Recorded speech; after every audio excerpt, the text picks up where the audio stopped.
په جرمني ژبه کې لاس دانې داتیف جوړونکي فعلونه چې ستاسې باید حتما زده وي. لومړی دا antworten، یو چاته ځواب ورکول. Ich antworte dir später، زه وروسته تا ته ځواب درکوم. دوم یې دا folgen، تعقیبول یا یو چا پسې ورتلل. Er folgt dem Mann unauffällig، هغه دا سړی پټ پټ څاري یا تعقیبوي. دریم یې دا gefallen، یو شی د یو چا خوښیدل یا په طبع جوړیدل.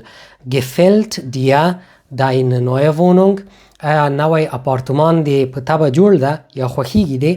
څلورم یې دا helfen، یو چا سره مرسته کول. sie hat mir immer geholfen، هغې تل ما سره مرسته کړې. پنځم یې دا passieren، دا فعل دوه معناګانې لري. یوه معنا یې دا یو چا ته یو څه ورپېښېدل، که دا معنا ورکړي داتیف جوړونکی ده، لکه mir ist ein Unfall passiert، ما ته یوه حادثه راپېښه سوې. بله معنا یې ده د یو ځای نه تېرېدل یا یو شی تېرول، که دا معنا ورکړي بیا اکوزاتیف جوړونکی ده، لکه der Zug passiert die Grenze، اورګاډی له سرحد نه تیریږي. دی ګرنزه اکوزاتیف حالت کې راغلی. 5 دانې نورې راسره په بله ویډیو کې وګورئ. لایک او فالو مو له یاده ونه وځي.